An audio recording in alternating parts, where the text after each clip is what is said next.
Bitbit ang birthday cake, excited akong pumasok sa loob ng elevator. Ngayong araw ang birthday ng boyfriend kong si David Ferrero at gusto ko siyang sorpresahin.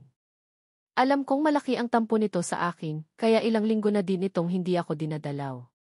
Hindi din ito sumasagot sa lahat ng tawag ko na labis kong ikinabahala. Siguro, hanggang ngayon, hindi pa rin nawawala ang sama ng loob nito sa akin. Ilang beses na kasi nitong hiniling sa akin ang pakikipag-sex pero ayaw ko itong pagbigyan. Para kasi sa akin ang pakikipagtalik ay para lamang sa dalawang taong kasal na at hindi pwedeng sa magnobyo at magnobya pa lang. Iyon ang dahilan kaya sa nakalipas na halos 2 linggo wala na akong naging balita pa kay David pero ngayong araw dahil birthday niya ngayon sosorpresahin ko ito. Ibibigay ko ang kung anuman ang nais nito bilang birthday gift at para bumalik na sa dati ang pagsasama naming dalawa. Mahal ko si David at kaya kong gawin lahat ng nais nito para lang maging masaya ito. Tutal naman 2 taon na kaming magkarelasyon at panahon na siguro para pagbigyan ko ito sa matagal nitong hiling. Iyon ay ang maangkin ang aking katawan. Pagkabukas ng elevator sa 3rd floor ng condo building kung saan nakatira si David, dali-dali na akong lumabas. Naglakad patungo sa room 30D at hindi na nag-abala pang mag-doorbell. Kabisado ko ang passcode ng kondo unit nito, kaya naman dali-dali kong pinindot iyon at binuksan ang pintuan. Pagkabukas ng maindoor, walang pag-alinlangan na kagad kong inilibot ang tingin sa paligid. Pinapakiramdaman ko din kung nandito pa ba si David hanggang sa dumako ang paningin ko sa pintuan ng silid kung saan may narinig akong mahinang ingay dahil bahagyang nakaawang iyon. Excited akong naglakad patungo doon at mabilis na sumilip para lamang magulat sa aking nakita. Ah, David. Ah. Oh. Deeper. Ayan na. Ayan na, maingay na bigkas ng babaeng kaulayaw nito sa ibabaw ng kama habang walang patid sa pag-ungol. Para akong pinako sa aking kinatatayuan sa nasaksihan kong iyon. Hindi ako makapaniwala sa aking nakikita kasabay ng pagpatak ng masaganang luha mula sa aking mga mata. Hindi ko inaasahan na maabutan ko si David sa hindi kaaya-ayang gawain. Kaya siguro hindi na siya nagpapakita sa akin nitong mga nakaraang araw dahil abala na siya sa ibang babae. Pak Aurora. Ayan na din ako. Malapit na ako. Narinig ko namang sambit ni David na akala mo sarap na sarap siya sa ginagawa niya. Para akong pinagsakluban ng langit at lupa sa aking nakita. Pakiramdam ko biglang nanlaki ang ulo ko kasabay ng pagkalaglag ng cake na hawak ko sa sahig na siyang dahilan kaya lumikha iyon ng ingay kaya sabay silang napatingin sa gawi ko. Napansin ko pa nga ang pagkagulat sa mukha ni David nang mapansin niya ang presensya ko at bago pa siya nakapagalita, dali-dali na akong tumalikod at naglakad patungo sa may sofa. Hindi ito ang inaasahan ko dahil ang akala ko ay isang mabait at matinong boyfriend si David. 2 taon na kaming magkasintahan at siya ang palagi kong karamay sa mga panahon na kailangan ko ng taong masasandalan. Lalo na ngayong may sakit ang ina ko. Amber, narinig kong tawag ni David sa pangalan ko. Hilamang luha sa mga matang napatitig ako sa kanya bago ako umiling-iling. Kailan pa? Kailan mo pa ako niluluko, David? Tanong ko. Napansin kong natigilan siya kasabay ng galit sa mga matang tumitig sa akin.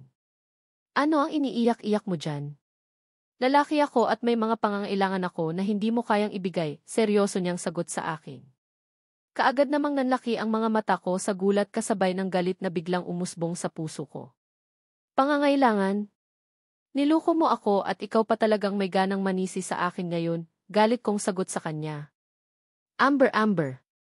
Ano ba? Sa tuwing magkikita tayo ganito na lang ba palagi? Kung hindi mo kaya ang mga pinanggagawa ko, edi umalis ka na. Hindi kita kailangan at hindi ko kailangan ang kasing arteng girlfriend na kagaya mo, galit niya ding sagot sa akin. Hindi naman ako makapaniwala sa naring. Lalong nag-uunahan sa pagpatak ang luha mula sa aking mga mata bago ako napatitig sa babaeng kaulyaw niya kanina sa ibabaw ng kama na ngayon ay kakalabas lang ng silid habang may nang-iinis na ngiti na nakaguhit sa labi. So, sa dinami-dami ng mga babaeng ipinalit mo sa akin ang anak pa talaga ng kerida ni Daddy. Malakas ang boses na tanong ko kay David. Napahalakhak naman ito sabay baling ng tingin kay Aurora at walang sabi-sabing nilapitan at sa mismong harapan ko, binigyan niya ito ng malutong na halik sa labi. Yes siya nga and I am happy with her. Walang arte sa katawan na kagaya mo and I think natagpuan ko na ang babaeng makapagsatisfied sa lahat ng cravings ko, nakangisi niyang sagot. Hindi naman ako makapaniwala sa narinig. Hindi ko talaga akalain na may ganitong side pala sa pagkatao ni David at sobrang sakit isipin na mukhang matutuldukan na ang 2 taon naming relasyon. Dahil sa walang kwentang paliwanag ni David, no choice na ako kundi ang lumabas na sa kondo unit niya. Hilamang luha sa aking mga mata na naglakad ako patungo sa elevator at pinindot ang buton. Habang naghihintay ako sa pagbukas ng elevator, dumating naman ang nakangising si Aurora. Wala talagang kahihayan ang babaeng ito. Mana sa kanyang ina na isang kabit na sumira sa masayang pagsasama ng mga magulang ko noon. Masakit ba? Sabi ko naman kasi sa iyo noon, kukunin ko ang lahat sa iyo nakangisi niyang bigkas. Wala sa sariling napatitig ako sa nakasarang pintuan ng kondo unit ni David bago ko hinarap si Aurora. Hindi nakakapagtaka iyon dahil nasa dugo niya naman talaga ang pagiging makati, nakangisi kong sagot sa kanya kahit na ang totoo gusto nang sumabog ang dibdib ko sa matinding galit. Kaagad namang naningkit ang mga mata niya kasabay ng pag-angat ng isa niyang kamay at akmang sasamapalin niya sana ako. Kaya lang mas mabilis ako at nahawakan ko iyon kasabay ng pag-angat ng isa kong kamay at diretso iyong lumagapak sa pisngi niya. Lumikha iyon ng malakas na ingay dahil sa sobrang lakas kasabay ng galit na sigaw na biglang kumawala sa lalamunan niya. Sinampal mo ako, galit niyang sigaw sa akin. Bumakat pa nga ang palad ko sa pisngi niya at sobrang pula niyon. Sino ba ang nauna? Self-defense lang ang ginawa ko at hindi ako papayag na basta mo na lang akong saktan, galit kong sigaw pabalik sa kanya. Hindi naman siya nakaimik pero nanlilisik ang mga matang nakatitig sa akin, kasabay ng pagbukas ng pintuan ng elevator at mabilis na akong pumasok sa loob. Subukan mong sumabay sa akin dito sa loob at hindi lang sampal ang matitikaman mo sa akin, puno ng pagbabanta sa boses na bigkas ko kaya naman natigilan siya. Hindi na siya gumalaw pa sa kinatatayuan niya hanggang sa sumara ang pintuan ng elevator. Sa kabila ng sakit na kalooban na nararamdaman ko ngayon, kahit papaano, lihim namang nagdiwang ang kalooban ko. Sa kauna-unahang pagkakataon, nasindak ko si Aurora at malaking bagay sa akin iyon. Kahit kaunti lang, nakaganti man lang ako sa ginawa niyang pang-aagaw sa akin sa boyfriend ko. Diretso akong lumabas ng vicinity ng condo building kung saan nakatira si David. Alam kong simula ngayong araw, tuluyan na akong tinalikuran ng lalaking akala ko magiging kakampi ko sa lahat ng oras. Kagaya sa sarili kong ama, tuluyan na din siyang nakuha ng babaeng labis kong kinamumuhian at wala na akong magagawa pa kundi ang tangapin na lang. Ganoon talaga siguro ang buhay, hindi sa lahat ng oras kampi sa iyo ang kapalaran. Wala sa sariling naglakad ako patungo sa may sakayan. Sa sobrang sakit ng kalooban na nararamdaman ko ngayon, hindi ko na napigilan pa ang pagpatak ng luha mula sa aking mga mata. Ano ba?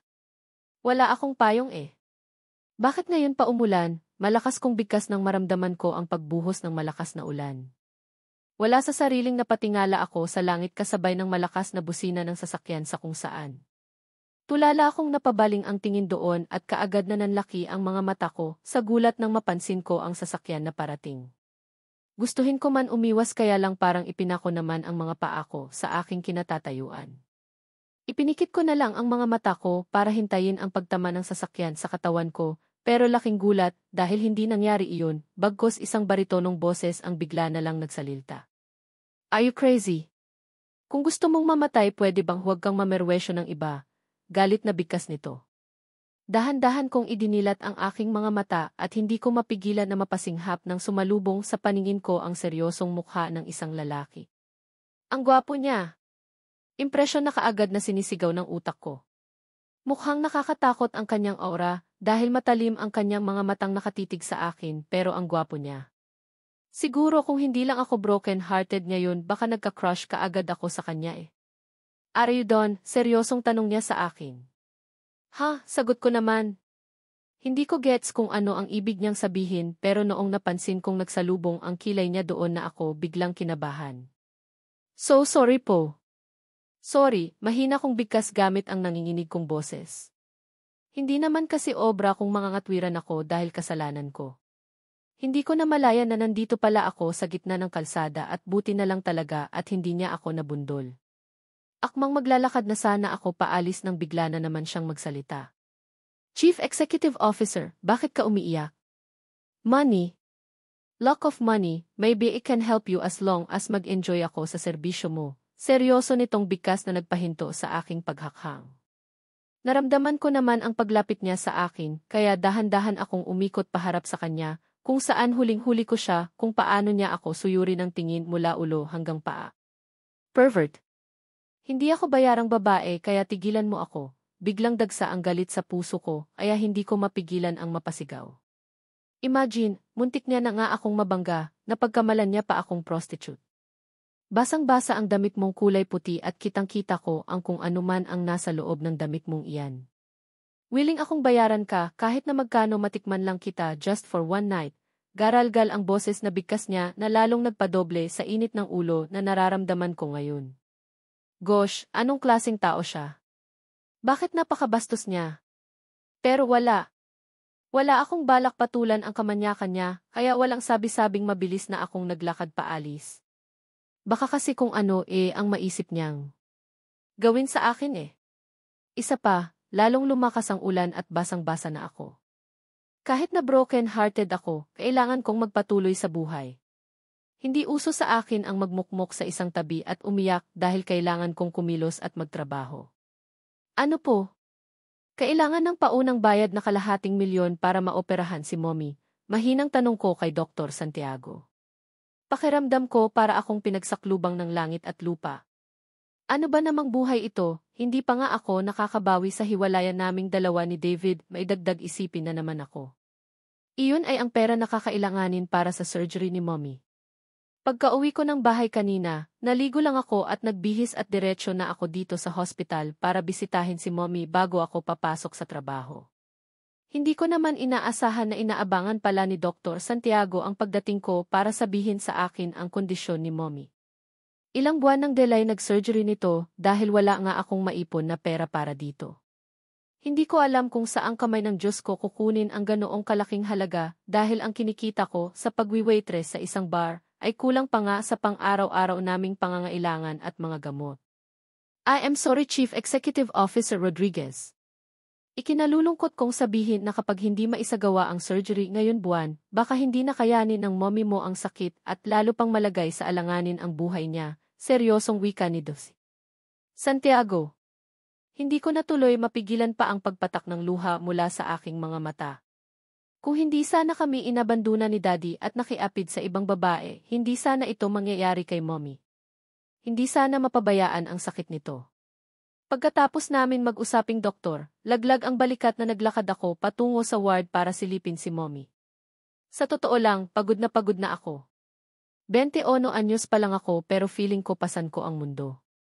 Nag-aaral ako sa araw at nagtatrabaho sa gabi tapos isinisingit ko pa ang pag-aalaga kay Mommy.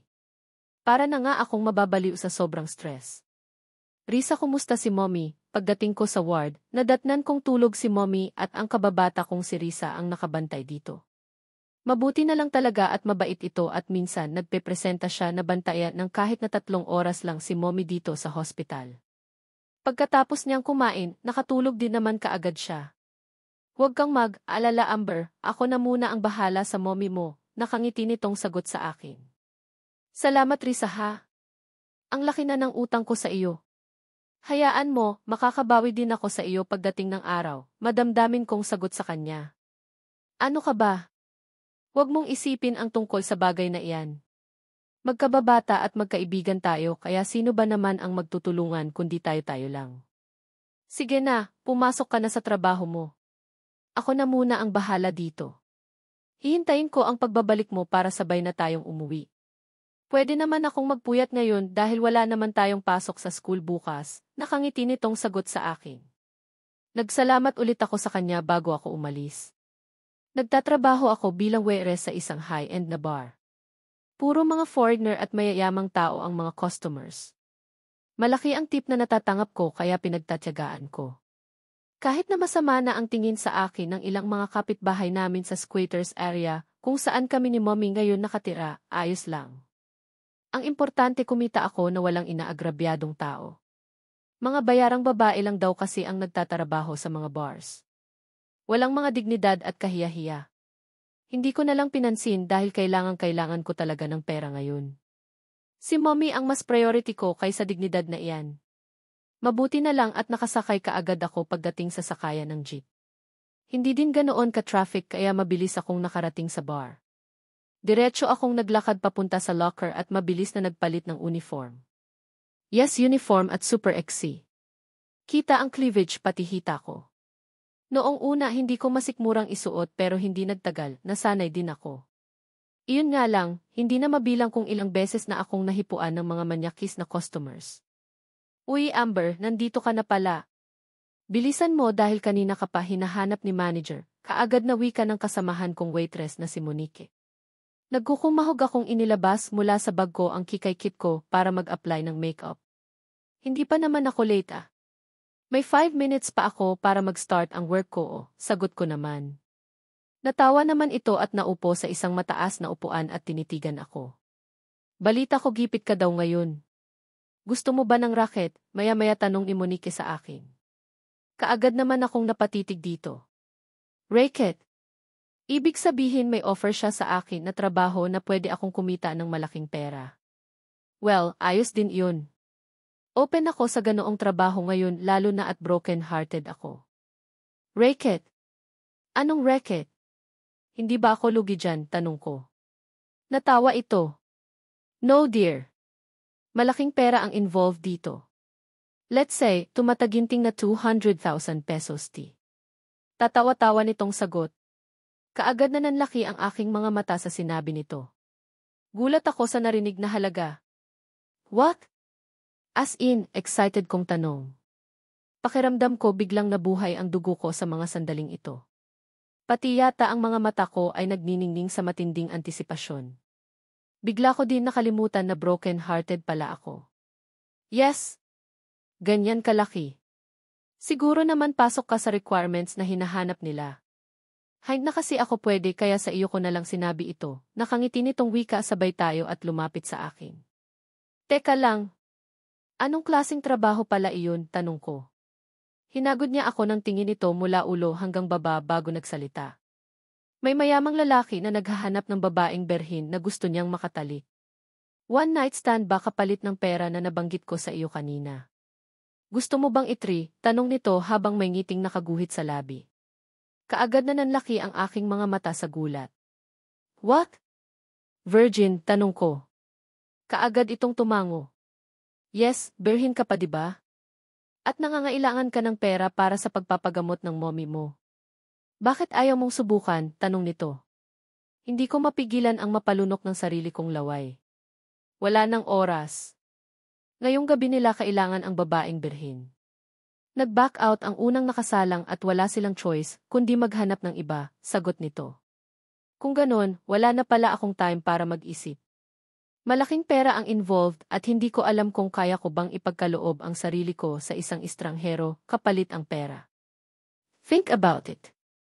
Remember, bihira lang na may dumating na offer sa buhay natin. Kung ako sa iyo, grab mo na. Kaysa naman magtiis ka sa bar na ito na makailang ulit ka nang nabastos diba? Muli nitong pang-udyo. Saglit akong nahulog sa malalim na pag-iisip. Kaya ko bang ibinta ang virginity ko kapalit ng pagpapagamot kay mommy? Sa bagay, ayos lang siguro na ibenta ko ang virginity ko tutal naman hiwalay na kami ng manloloko kong boyfriend. Kaysa naman kung sino-sinong mga gago dyan ang makinabang sa virginity ko, pagkakitaan ko na. Magagamit ko pa ang pera para maipagamot si mommy. Kaya lang naguguluhan ako. Natatakot ako. Hindi ko din alam kung kaya ko bang makipag-sex sa isang lalaki kapalit ang pera. Hindi ko alam kung kaya ba ng sikmura ko ang pasukin ang ganoong trabaho.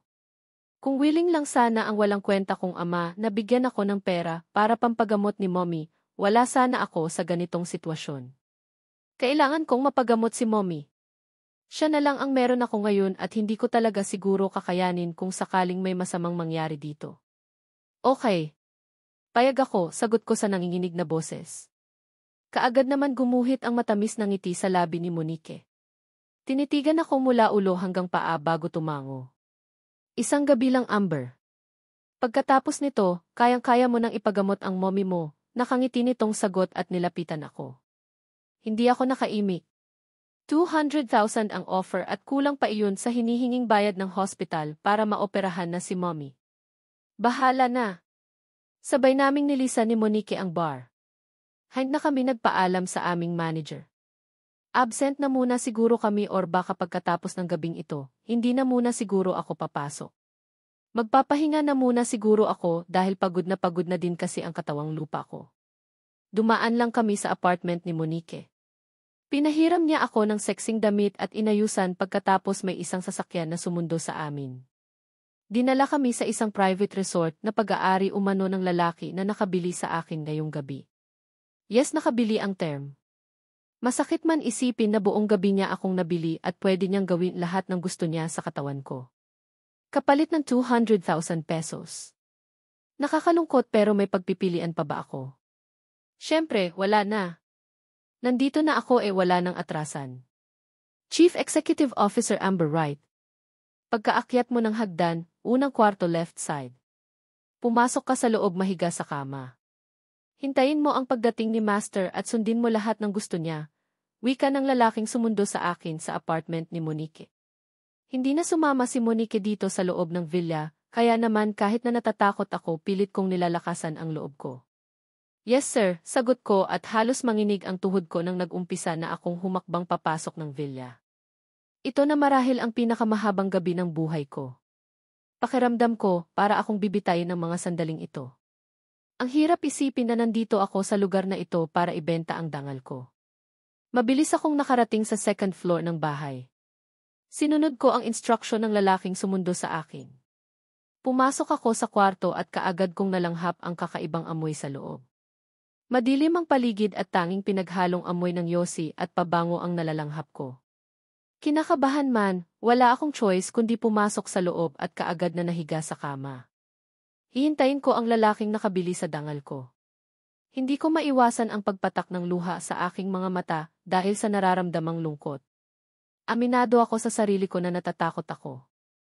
Halos 5 minuto din akong nanatili sa kwarto ng dahan-dahan na bumukas ang pintuan. Kaagad akong napatitig doon nang mapansin ko ang pagpasok ng isang bulto ng tao. Hindi kita ang kanyang mukha dahil madilim ang buong paligid. Babangon sana ako nang pagalit itong nagsalita. Stay, malakas at maotoridad ang boses na wika niya sa akin. Pigil ko tuloy ang sarili ko na maiyak dahil sa matinding takot. Alam kong ito na ang katapusan ko. Ang lalaking ito ang nakabiili sa akin ngayong gabi at wala akong choice kundi sundin nagnais niya. What is your name? Tanong niya sa akin gamit ang baritono niyang boses. Mula sa malamlam na liwanag ng lampshade, naaninag ko na ng kaunti ang kanyang mukha at hindi ko mapigilan ang mapakunot noon nang ma-realized ko na para bang familiar sa akin ang mukha niya. Amber.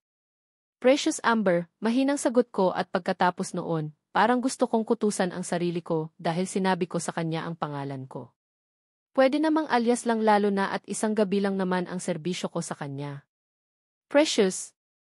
So, ikaw pala iyong babae kanina, narinig kong wika niya. Wala sa sariling mabilis akong napabangon ng kama para mas lalo kong matitigan ang mukha niya. God, siya nga.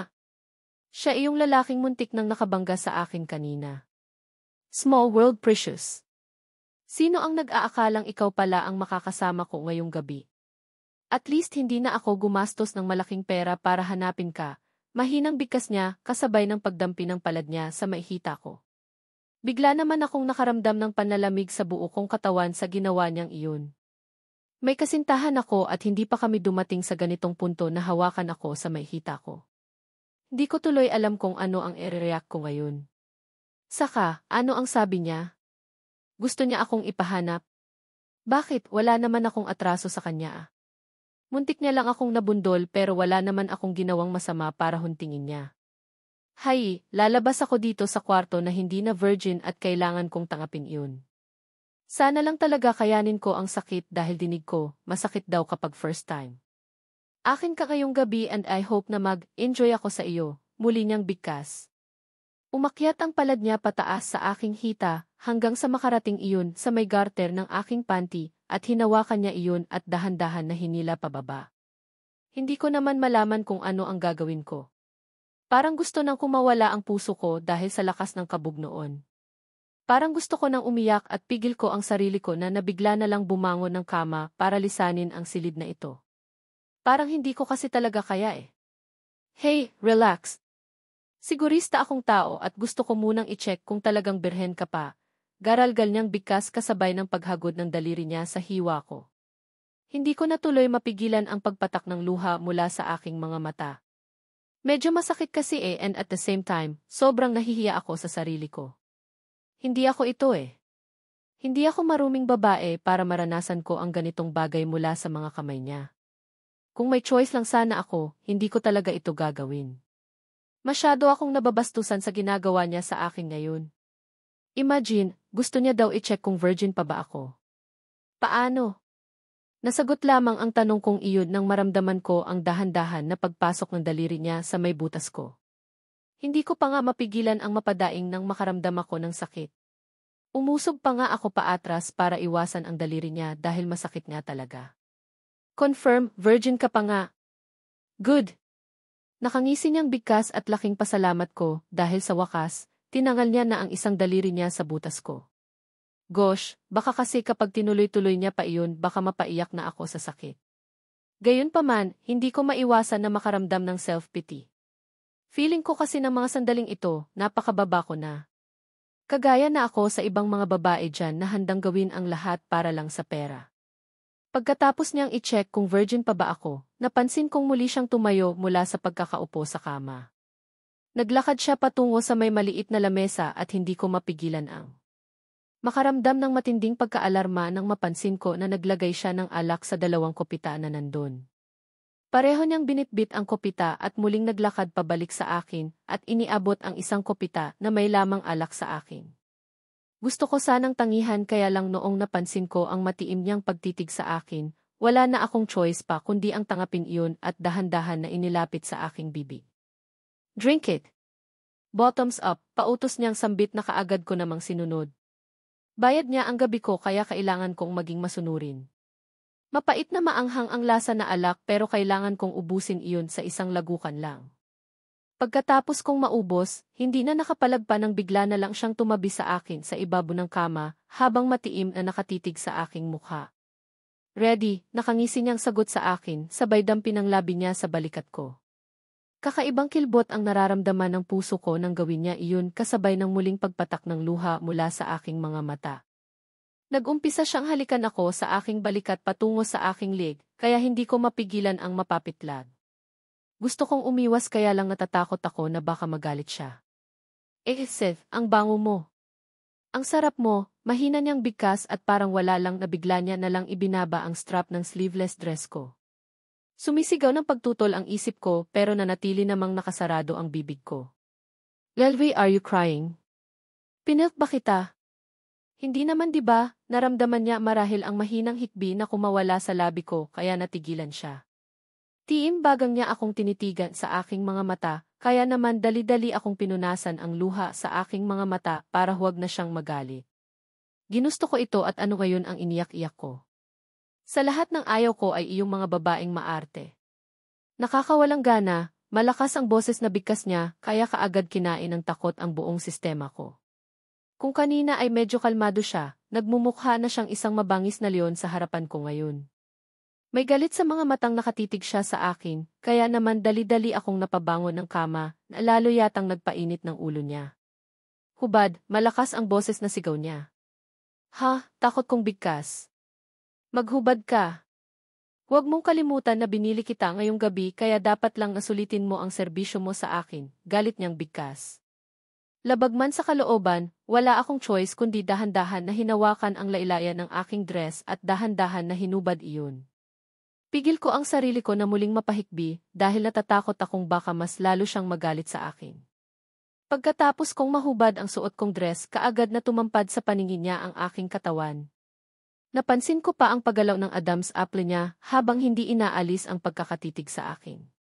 Now, muli kang mahiga and spread your legs, malalim ang boses na bigkas niya. Wala na akong choice kundi ang sundin ang utos niya. Alang-alang kay mommy, susundin ko ang kung anuman ang nais niya. Muli akong nahiga sa kama habang dahan kong binuka ang hita ko hanggang sa wala na akong maitago pa sa kanya. Dali-dali niya namang hinubad ang kanyang kasuotan. Wala siyang itinira na kahit isa at hindi ko mapigilan ang mapasinghap ng tuluyan nang tumampad sa paningin ko ang nagmamalaki niyang alaga. Alam kong hindi normal ang sukat noon at lagot talaga ako nito. Pagkatapos niyang maghubad, basta na lang siyang pumatong sa ibabaw ko. Nakabuka ang aking hita kaya kaagad na kumiskis ang alaga niya sa bukana ng aking perlas ng silangan. Mainit iyon at kumikislot-kislot pa na para bang may sariling buhay. Seth, ang bango mo. Ang lambot ng katawan mo, narinig kong mahina niyang sambit bago walang pag-alinlangan na inangkin niya ang labi ko. Wala na akong nagawa pa kundi ang magpaubaya na lang. Hindi ako eksperto sa pakikipaghalikan dahil conservative akong babae at hindi ko alam kung naiinis ba siya dahil bigla niya na lang nakinagat ng marahan ang labi ko pagkatapos noon may galit sa mga matang tinunghayan niya ako. Napipilitan ka lang ba or talagang hindi ka marunong humalik? Seryosong tanong niya sa akin. Napansin niya marahil na wala akong balak na sagutin ang tanong niyang iyon kaya bumaba ang titig niya patungo sa aking magkabilaang dibdib. It doesn't matter kung hindi ka marunong humalik dahil panalo naman ako sa dibdib mo pa lang. Mahina niyang anas at hindi ko mapigilan ang mapakagat labi nang bigla niya nalang dilaan ang pasas na pink ko. Wala sa sariling napakapit ako sa bedsheet dahil sa kakaibang damdamin na kaagad na lumukob sa buo kong pagkatao. Nakikiliti ako na para bang nasasarapan. Hindi ko alam kung bakit ganito ang nararamdaman ko, gayong trabaho lang naman ang ipinunta ko dito. Hindi ako dapat makaramdam ng ganito lalo na at isa siyang istanghero sa paningin ko. Hindi ko na mapigilan pa ang mapasinghap nang lumapat ang dila at labi niya sa tuktok ng aking pasas na pink. Sinubo niya iyon habang marahang sumipsip. Damang-dama ko ang init na nagmumula sa kanyang bibig na nag-uumpisang bumubuhay sa bawat himaymay ng aking ugat. Mariin kong naipikit ang aking mga mata nang paglaruan ng dila niya ang isa kong pasas na pink habang nasa loob pa rin ito ng bibig niya. Ramdam ko ang parang kuryente na dumadaloy sa buo kong katawan at sarap ng kanyang patuloy na pagsipsip kasabay ng pagpapaikot-ikot ng kanyang dila sa paligid nito. Oh, mahina kong anas nang bigla niya na lang pakawalan ang isa kong pasas na pink at lumipat naman ang bibig niya sa kabila. Kagaya ng ginawa niya kanina, masuyo niyang sinisipsip at nilalaro ang korona noon gamit ang kanyang dila. Para tuloy bigla kong nakalimutan ang sitwasyon ko ngayon. Tuluyan ng kinain ang sistema ko ng isang estrangherong damdamin na lumulukob sa buo kong pagkatao. Hindi lang ang labi niya ang naging abala sa pagkakataon na ito, kundi pati na din ang kanyang palad. Naramdaman ko na lang kasi na dahan-dahan na iyong naglakbay sa buo kong katawan. Una nitong nilamas ang aking magkabilaang bundok at bumaba iyon patungo sa aking tiyan pababa sa aking perlas ng silangan. Muli kong ungol nang mag-umpisa ng laruin ng kanyang daliri ang aking perlas. Hindi ko alam kung ano ang nangyayari sa akin pero nagugustuhan ko na ang ginagawa niya. First time ko ito pero feeling ko ang landi ko na. Nakakaradam ako ng pinaghalong kiliti at init ng katawan sa bawat haplos na ibinigay niya sa akin. Trabaho lang dapat pero bakit nasasarapan na ako? Lucian, GP name is Lucian Montefalco Ferrero at gusto kong itatak mo sa isipan mo ang pangalan ko. Huwag na huwag. Mong kalimutan iyan, GP Precious, mahina niyang bigkas kasabay ng paulit-ulit na paghagod ng daliri niya sa basang-basa ko ng lagusan. Wari ba ay sinusukat niya ang kahandaan ko? Ganoon na nga. Akala ko trabaho lang pero hindi ko naman akalain na mag-enjoy din pala ako. Mon is name Precious. Gustong-gusto ko na marining mula sa bibig mo na binabangit mo ang pangalan ko. Pautos ang tono ng boses niya na kailangan kong sundin. Lucian. Yes, Lucian, mahina kong anas kaya kaagad na gumuhit ang masayang ngiti sa labi niya. Lalo siyang ginanahan sa paghaplos sa buo kong katawan. Lalong pumailalim ang hagod ng kanyang daliri sa aking perlas ng silangan. Ang bawat madaanan ng labi niya ay nag-iiwan ng matinding init na hindi ko maipaliwanag. Sunod ay naramdaman ko na lang na mas lalo niya pang ibinuka ang hita ko kasabay ng pagkiskis ng sandata niya sa bukana ng aking perlas ng silangan. Nagtatalo pa ang isipan ko kung itutuloy ko pa ba pero huli na. Naramdaman ko na lang ang sunod-sunod niyang pag-ulos sa ibabaw ko kasabay ng walang kapantay na sakit na nararamdaman ko sa buo kong pagkatao.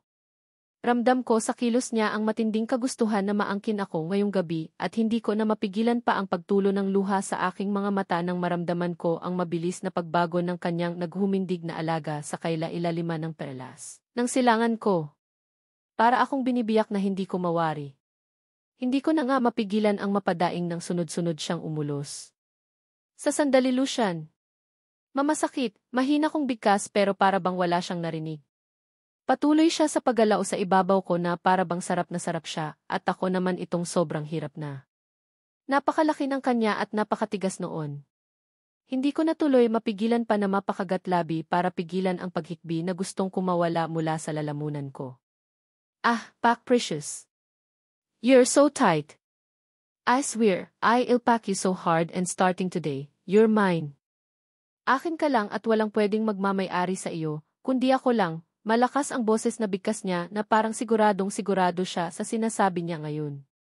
Hindi naman ako nakasagot sa sinabi niya dahil sa sobrang sakit. Napakapit na lamang ako na mahigpit sa kanyang balikat para kumuha ng kahit nakauting lakas mula sa kanya. Masakit, sobrang sakit lalo na ng paulit-ulit ang ginawa niyang marahan na paghugot at marahas na pagbaon. Feeling ko nga hindi ko na maramdaman ang balakang ko sa matinding hirap na nararamdaman ko ngayon. Halimaw pala siya pagdating sa kama. Wala siyang pakialam sa nararamdaman ko at ang gusto niya lang ay mailabas ang matinding pagnanasa na nasa kanyang katawan. Ahem. S.I. Precious. Is Precious, paulit-ulit niyang sambit. Hindi pa siya nakontento at lalo niya pang ibinuka ang hita ko. Kasabay ng paglabas-masok ng naghundig niyang alaga ay ang paghagod ng kanyang dalawang kamay sa magkabilaan kong bundok. Para lang siyang nagmamasa ng gawin niya iyon. Nilalamas ang magkabilan kong bundok at the same time nilalaro niya ang dalawa kong pasas na pink gamit ang kanyang daliri. Sa makailang ulit niyang paghugot at baon sa pagkakababae ko, hindi ko na mapigilan ang pag-alpas ng mahinang ungol sa aking lalamunan nang bigla ko na lang maramdaman na unti-unting naglaho ang sakit. Pumalit ang kukunting kiliti hanggang sa unti-unti ko nang nararamdaman ang sarap. Hindi ko mapigilan ang maidilat ang aking mga mata nang maramdaman ko na para bang mailibo-libong kuryente ang kaagad na dumaloy sa buo kong pagkatao. Wala na ang sakit at puro sarap na ang dumadaloy sa bawat himaymay ng aking ugat. Dinig ko ang salpukan ng aming mga ari na para bang musika sa pandinig ko. How do you feel? Mahina niyang tanong sa akin habang titig na titig siya sa aking mukha. Masarap. Masarap pala, mahinang daing ko. Isang makahulugang pagngisi ang kumawala sa kanya bago niya tuluyang isinampay sa balikat niya ang aking binti habang nakabaon pa rin ang kanyang alaga. Lucian, hindi ko na mapigilan pa ang malakas na ungol na biglang kumawala sa labi ko nang maramdaman ko na lalong sumagad ang ari niya sa aking perlas ng silangan. Hindi ko akalain na makakaramdam ako ng ganito. Sa umpisa lang pala ang sakit at hindi ako akalain na mag-enjoy din pala ako sa pag-angkin niya sa aking katawan. Ganyan nga din Precious. Ang sarap pakinggan ang pangalan ko habang sinasambit ng bibig mo. Pak, malapit na ako din Precious. Malapit na, sambit niya pero hindi ko maintindihan kung ano ang ibig niyang sabihin. May nararamdaman kasi akong kakaiba sa puson ko. May gustong kumawala sa kailaliman ng aking perlas ng silangan na hindi ko mawari. Para akong naiihi na ewan. Lucian, saglit. Saglit lang, lalabas na. Naiihi ako, hindi ko na mapigilang bigkas. Napansin ko ang seryosong mukha na pagtitig niya akin bago siya sumagot. Well, sabay tayo. Andyan na din ako, malapit na. Bigkas niya na mas lalo niya pang binilisan ang kanyang paghugot baon. Pakiramdam ko mas lalong dumuble ang laki niya. Punong-puno ang perlas ng silangan ko hanggang sa maramdaman ko na lang ang pagsirit ng kung anong bagay patungo sa kaloob-looban ng aking perlas ng silangan na sinabayan ng paglabas ng kung ano mula sa loob ko. Mainit iyon pero may nararamdaman akong kiliti. Bumagal ang paggalaw ni Lucian mula sa ibabaw ko hanggang sa tumigil siya. Pak. Ang sarap mo talaga. Mahina niya pang usal bago niya ipinatong ang buo niyang bigat sa katawan ko. Mas pinili kong manahimik na muna habang habol ko pa rin ang aking paghinga. Nakakapagod at kahit nawala akong kahit na ginawa, ramdam ng katawan ko ang matinding pagod. Ganoon din naman si Lucian dahil nararamdaman ko sa ngayon ang malakas na tibok ng puso niya na nakapatong pa rin sa akin habang nakabaon pa rin ang alaga niya sa loob ko. Kung kanina, puro ang ungol ang naririnig sa buong paligid, ngayon naman ay hindi maipaliwanag na katahimikan ang bumabalot sa buong paligid. Pinili kong ipikit ang aking mga mata nang bigla kong na-realized ang naganap na nangyari sa pagitan naming dalawa ni Lucian. Tuluyan ko nang naisuko ang perlas ng silangan ko sa kanya, kapalit ng pera, pero hindi ko dapat ito pagsisisihan. Buhay ni Mommy ang kapalit ng pagkawasak ng virginity ko. Hey, matutulog ka na? Hindi pwede dahil may gagawin pa tayo, narinig o kong sambit ni Lucian sabay mahinang pagtapik niya sa pisngi ko. Hindi ko alam kung ano ang ibig niyang sabihin, pero hindi ko mapigilan ang magulat nang bigla niya na namang lantakan ang bundok ko. Nag-umpisa na naman niyang susuhin iyon kagaya kanina. Sinipsip ang pasas na pink ko kaya naman muling nabuhay ang init ng katawan na nararamdaman ko kagaya ng kanina. Oh, shit! Hindi ako ganito sa iba pero may something talaga sa iyo na hindi ko alam.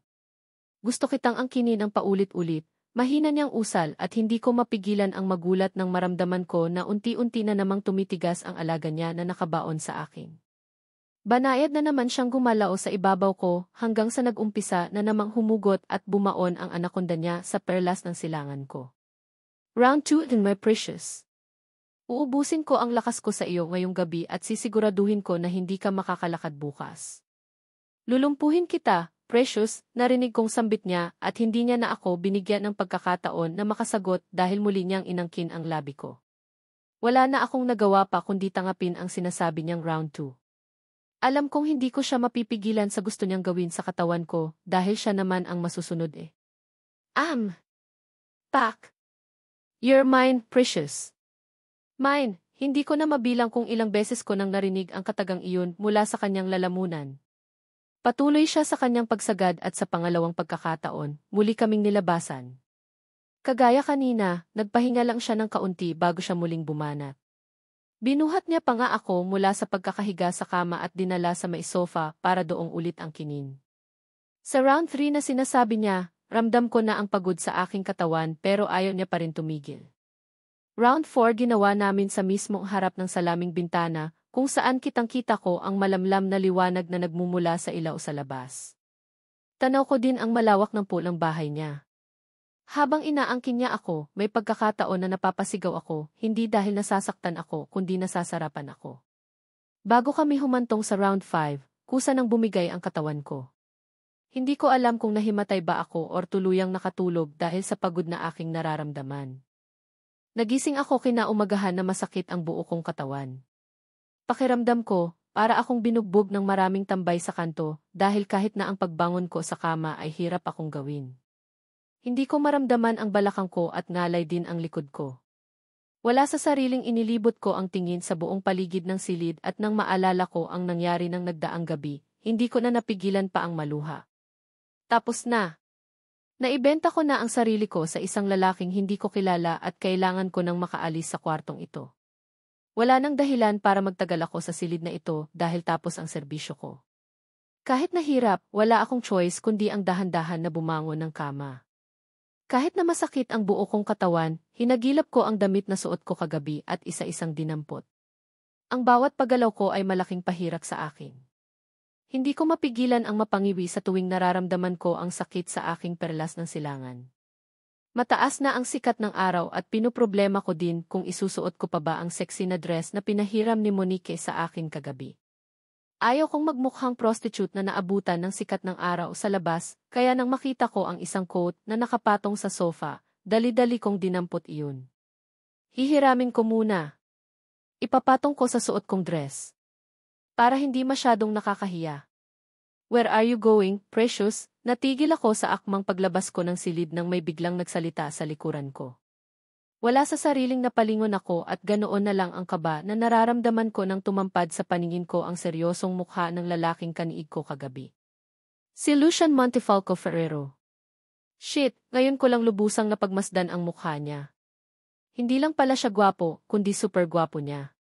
Kung hindi ako maaring makamali, nasa 30s pa lang ang edad niya at tindig pa lang panalo na. Saka ano ulit ang tawag niya sa akin? Precious? Chief Executive Officer Rodriguez, narinig kong tawag niya ulit sa akin, kaya naman hindi ko mapigilan ang mapakurap ng makailang ulit. Bigla akong nakaramdam ng hiya. Nahuli niya yata ako kung paano ko siya pagmasdan. Ha? Katagang lumabas sa bibig ko at wala sa sariling napaatras ako nang mapansin kong naglalakad siya palapit sa akin. Bagong ligo siya at galing siya sa loob ng banyo, kaya hindi ko napansin ang presensya niya pagkagising ko kanina. Mr. Ferrero. Isang gabi lang ang serbisyo ko at siguro naman pwede na akong makaalis, diba? Kinakabahan kong sagot sa kanya. Isang makahulugang ngiti sa labi ang gumuhit sa labi nito habang matiim siyang nakatitig sa akin. Oh, hindi ko akalain na sobrang istrikto mo pala pagdating sa oras, Chief Executive Officer Rodriguez, nakangisi niyang sagot. Kaagad tuloy akong nakaramdam ng pag-iinit ng aking pisngi. Alam kong sa mga sandaling ito, sobrang baba ng tingin niya sa akin. Kahit na siya ang nakauna sa akin, alam kong ang tingin niya sa akin ay isang babaeng bayaran at hindi magbabago iyon. I am sorry, Mr. Ferrero. Tapos na ang serbisyo ko sa iyo at sana payagan mo na akong makaalis, mahinang sambit ko. Isang malakas na pagtawa ang naging sagot niya sa akin bago siya naglakad patungo sa may katamtamang laki ng lamesa. May shelves iyon at binuksan niya ang unang bahagi at naglabas ng kung hindi ako maaaring magkamali ay isang tseke. Nagsulat siya at ilang saglit lang, muli siyang naglakad palapit sa akin, sabay abot sa akin, na kaagad ko din namang tinangap at tinitigan ang nakasulat. Bakit sobra? Nagtataka kong tanong. 200,000 lang ang usapan namin pero bakit 1 million ang nakasulat sa tseke? Nababaliw na ba ang lalaking ito? Tip ko sa iyo ang iba. Sabihin na nating masyado akong nag-enjoy kagabi kaya napasobra ang bayad ko sa iyo. Chief Executive Officer Rodriguez, nakangisi niyang sagot sabay haplos niya sa pisngi ko na kaagad din akong umiwas. Muli ay narinig ko ang mahina niyang pagtawa. Hindi ko ito matatangap. 200,000 lang ang usapan natin kaya dapat iyon lang ang ibayad mo sa akin. Seryoso ko ding sagot sa kanya. Paano kung ayaw ko? Chief Executive Officer Rodriguez, hindi ba't kailangan mo ng pera para sa maisakit mong ina? Iyan na iyon, pwede mong gamitin ang pera na iyan para mapagamot mo na ang ina mo na hindi mo na kailangang pang-ibenta kahit na kanino ang katawan mo. Seryoso niyang sagot bago niya ako tinalikuran. Muli ay nakaramdam ako ng pagkapahiya sa sarili ko. Mabuti na lang at bago pa ako makasagot ay pumasok siya sa isa pang pintuan kaya naman wala na akong choice kundi ang lumabas na ng silid. Bahala siya, tip pala eh. Sa bagay, sa sobrang sakit ng katawan na natamo ko dahil sa ginawa niya kagabi, deserve ko naman siguro na makatanggap ng malaking tip mula sa kanya. Hindi biro ang 5 rounds na ginawa niya sa akin. Halos maubos ang lakas ko pati na din katas ko sa katawan, dagdagan pa naramdam ko ang pamamaga ng aking perlas ng silangan. Feeling ko nga may malaking bagay pa na nakasalpak sa loob eh. Isa pa, alam kong in the future, hindi na muling mag-cruise ang landas namin ng lalaking iyon, kaya naman dapat kong ipagpasalamat ang 1,000,000 dahil malaking tulong talaga ito para maoperahan na si Mommy. Kahit na masakit ang buo kong katawan, lalong-lalo na ang aking perlas ng silangan, pinilit ko pa ring maglakad ng maayos. Mabuti na lang talaga at pagkalabas ko ng villa, nakaabang ang taong sumundo sa amin kagabi ni Monique sa bar, at mukhang hinihintay niya talaga ang paglabas ko dahil mabilis itong lumapit sa akin. Sinabi nito na ihatid niya na daw ako kung saan ako nakatira.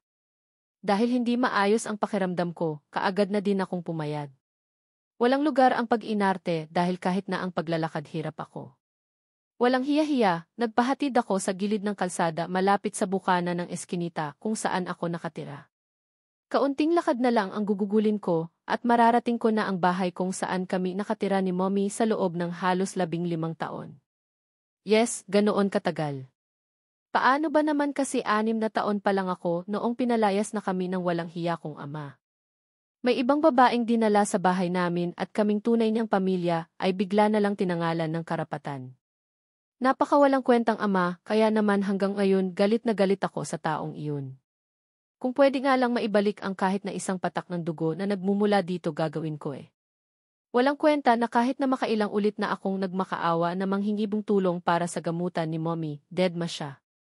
Walang konsensya dahil nagawa niyang magpalaki ng anak ng kabit niya samantalang akong tunay niyang anak ay pinagdamutan ng magandang buhay. Salamat po, sambit ko pagkahinto ng sasakyan. Dahan-dahan akong bumaba at pagkatapos noon, walang lingon likod na diretsong tinahak ang isang masikip ng iskinita patungo sa squatters area na naging tahanan na namin ni Mommy ng maraming taon. Magulo at maingay ang lugar na ito. Kung may choice nga lang, ayaw sanang tumira ni Mommy dito. Marumi din ang buong paligid dahil sa mga nagkalat na basura mula sa mga burarang mga kapitbahay, tapos ang init pa ng buong paligid. Kaya siguro nagkasakit si Mommy dahil dito. Amber, saan ka galing? Bakit hindi ka na nakabalik ng hospital kagabi? Napahinto ako sa paghakbang ng tawagin ako ni Risa. Ang kababata ko na pinakiusapan kong bantayan si Mommy kagabi. Kung hindi lang masama ang pakiramdam ko, dapat sa hospital ako didiretso eh. Kaya lang sa sitwasyon ng katawan ko ngayon, kailangan ko talaga ng maayos na pahinga. Risa, pasensya ka na ha? May event kasi sa bar at pinag-overtime kami ng manager namin, pilit ang ngiting sagot ko. Napansin kong natigilan ito habang titig na titig sa akin, kaya wish ko lang na sana hindi niya mahalata na nagsisinungaling ako. Ganoon ba? Kaya siguro mukha kang puyat dahil wala ka pang tulog. Sige na, pahinga ka na muna. Uwi din muna ako ng bahay dahil nautusan ako ni nanay na magluto ng tanghalian. Pupuntahan na lang kita mamaya sa bahay niyo, Amber. Huwag ka na din magluto ng ulam, magdadala ako, nakangiti nitong wika bago nagpaalam. Isang tipid na pagtango ang naging sagot ko bago ko ipinagpatuloy ang paglalakad patungo sa barong-barong kung saan kami nakatira. Ni Mommy. Pagkapasok ko sa loob, tiniyak kong nakalock ang pintuan. Mahirap na kahit nakilala kami dito sa lugar, wala pa rin akong tiwala sa mga tambay. Iyong iba kasi nag-aadik at kapag nakahitit ng bato, nag-iba ang takbo ng utak. Pagpasok ng bahay, hinubad ko lang ang coat na hiniram ko kay Mr. Ferrero, tapos hindi na ako nag-abala pang magpalit ng damit, binuksan ko lang ang lumang electric fan tapos nahiga na ako sa matigas na papag. Ilang salit lang, kaagad na din naman akong nakatulog. Nagising ako sa malakas na tunog ng dikipad kong cellphone. Hindi na ako nag-abala pang tingnan kung sino ang tumatawag at kaagad na ding sinagot iyon. Hello, maiksi kong sagot sabay hawak ko sa aking ulo. Sumasakit kasi iyon sa hindi ko malamang dahilan. Amber, ang daddy mo ito, sagot naman ng lalaki na nasa kabilang linya. Kaagad namang nagsalubong ang kilay ko dahil sa gulat. Ano kaya ang kailangan ng magaling kong ama at bakit napatawag? Isang malaking himala ito dahil simulat sa pool wala naman talaga siyang pakialam sa akin. Pwede bang mag-usap tayo? Importante, seryoso niyang bigkas. Hindi ko naman mapigilan ang mapaismid. Sorry, wala po akong time. Kung ano man ang kailangan mo, pwede bang sabihin mo sa akin ngayon na walang gana kong sagot sa kanya? Nangangailangan ka ng pera para sa surgery ng nanay mo, di ba?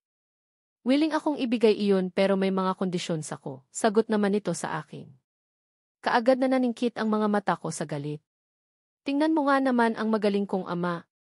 Wala nang matinong kataga ang lumabas sa bibig nito. Ano daw tutulong siya pero may kondisyon? No need. Hindi ko na kailangan dahil tapos na. Naibenta ko na ang katawan ko para sa pera at simula noong last na nireject niya ang tulong na hinihingi ko, naipangako ko na sa sarili ko na hinding-hindi na ako lalapit pang muli sa kanya kahit na ano ang mangyari.